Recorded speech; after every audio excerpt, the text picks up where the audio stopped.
We have not put our heads under sand because sanctions have been imposed on us. SADC Anti-Sanctions, got it for Zimbabwe. SADC Anti-Sanctions, got it for Zimbabwe. Fellow Zimbabweans, today the SADC region will for the third time collectively renew the call for the removal of all sanctions imposed on Zimbabwe. This follows the bold and courageous decision by the 39th Summit of SADC Heads of State and Government, held in August 2019, to designate 25 October as the date on which the SADC region would each year jointly call for the unconditional removal of the illegal sanctions and all forms of coercive measures against Zimbabwe.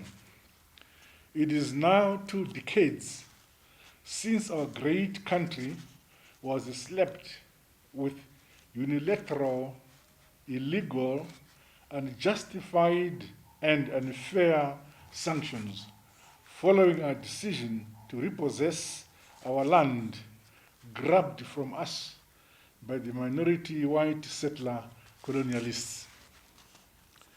The sanctions were imposed under frivolous and unsubstantiated guises. This resulted in a significant decline in the country's socio-economic landscape, affecting the capacity of service delivery and lowering the quality of life of the people of Zimbabwe. More recently, the illegal sanctions adversely affected our country's ability to respond to climate change-induced natural resources, natural disasters, and the COVID-19 pandemic. As a country, we hold this year's Anti-Sanctions Day under the theme, and I quote, "Friend to all, enemy to none, forging ahead and enhancing innovation and productivity in the adversity of sanctions," end of quote. Firstly, I wish to reiterate my government's well-considered and firm position that Zimbabwe is a friend to all and an enemy to none. In line with our vision to be peaceful, prosperous, and effective participant in the Committee of Nations by 2030, my government stands ready to strengthen cooperation with all in pursuit of our national aspirations and common global interests. It is my fervent hope that the dialogue with the European Union will remain constructive and proceed in the spirit of equal partnership for the mutual benefit of our peoples. My government is also ready to enter into similar structured dialogues with the United Kingdom and the United States of America. Against this background of the various engagement and re-engagement processes, we view the continued renewal and, in some cases, imposition of fresh sanctions on Zimbabwe as most unfortunate and regrettable. This is an affront to our efforts and commitment to dialogue and re-engagement. While we welcome the gradual lifting of sanctions by the European Union, we reiterate our call for the immediate removal of all restrictions in their entirety. Ladies and gentlemen, countrymen, my second message today is that despite the adversity of sanctions, Zimbabwe will continue to forge ahead. Under our Vision 2030, we have resolved to attain the status of a prosperous and empowered upper middle income country. To achieve this, we remain emboldened by the patriotic, resilient, and hard-working culture of the people of our great country. We are determined to chart our own path and to develop new capacities and capabilities towards sustainable socio-economic development, which leaves no one and no place behind. Leveraging on Zimbabwe's renowned natural resource endowments and educated, skilled, and hard-working people, among other advantages, the nation is boldly and courageously harnessing available opportunities towards building our great country, brick upon brick and stone upon stone. In spite of the constraining efforts of the illegal economic sanctions, my government has taken a deliberate stance to accelerate the implementation of various development projects throughout the country, guided by our national development strategy, as well as our collective desire to meet milestones towards the achievement of SADC's Vision 2050, the African Union's Agenda 2063, and United Nations Sustainable Development Goals. Informed by the dictates of the Fourth Industrial Revolution, my government is also enhancing innovation as well as science and technology, enabled productivity across all sectors of the economy. In this regard, partnerships with the private sector and the skills and expertise of our people at home and abroad are proving invaluable.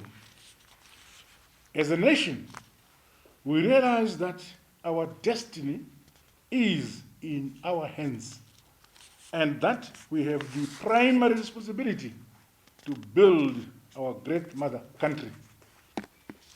The mantra that nyika inovakwa neve nevayo, a country is built by its citizens, continues to guide all our efforts. I salute the resolute people of Zimbabwe whose efforts and discipline have seen our economy showing signs of steady recovery and growth. The achievements our country continues to realize are a testimony that without the weighty news of the illegal and deleterious economic sanctions, the growth trajectory of the socio-economic development of our nation would indeed be a marvel. We are thus hard pressed on every side, but not crushed, perplexed, but not in despair, struck, but not destroyed, persecuted, but not abandoned. For this, I want to once again express our country's profound gratitude for the support of our allies, friends, and partners who have stood shoulder to shoulder with us over the years. This has been in the face of the spirited campaign to vilify our country and alienate us from the rest of the world. Comrades and friends, my final message is that the sanctions are illegal, unjustifiable, and unfair. While the instigators of these sanctions claim that the measures are only targeted at a few individuals, the illegal sanctions have in fact sought to cut our economic lifelines and to tarnish Zimbabwe's image and credibility. They have crippled our health industry, agriculture, education, tourism, and infrastructure sectors by seriously undermining our ability to engage, trade, and conduct business. Sanctions remain a huge constraint for the country to realize its full potential. The continued imposition of hateful sanctions on our country does not only impact Zimbabwe, but curtails the role we must play within the SADC region, African Union, and indeed the United Nations family of nations. In the words of the United Nations Secretary General, Mr. Antonio Guterres, and I quote, "This is the time for solidarity and not exclusion. Let us remember that we are only as strong as the weakest health system in our interconnected world," end of quote. Equally, at the 48th session of the Human Rights Council, the United Nations High Commissioner for Human Rights, Ms. Michelle Bachelet, stated that, and I quote, "A growing number of countries are applying sanctions to an increasing range of targets for an expanding number of reasons. But human rights cannot be adequately protected. Indeed, they are profoundly undermined if sanctions and the means of enforcement themselves violate them," end of quote. It is against this background that my government sincerely welcomes the visit to Zimbabwe by the United Nations Special Rapporteur on the negative impact of coercive measures on the enjoyment of human rights. This visit is timely and the most opportune as it coincides with this year's SADC Anti-Sanctions Day. We remain optimistic that their findings and recommendations will facilitate a positive outcome and bring relief to the people of Zimbabwe from the debilitating and justified coercive measures and illegal sanctions. Ladies and gentlemen, fellow countrymen, I once again wish to thank the people of Zimbabwe, both at home and abroad, for your continued resilience and hard work that has taken us so far. I'm also deeply humbled by the immense support and solidarity of the SADC heads of state and government and other progressive world leaders and organizations who have joined our call for the removal of the illegal and debilitating sanctions imposed on our nation. Sanctions on Zimbabwe are illegal, unfair, and unjustifiable. The illegal sanctions on Zimbabwe must go now, notwithstanding the concerted efforts by our detractors to derail our development agenda. Let us remain united and peaceful. We are winning against these sanctions. Victory is indeed certain. God bless you all. God bless Zimbabwe. I thank you. SADC Anti-Sanctions, got it for Zimbabwe. SADC Anti-Sanctions, got it for Zimbabwe.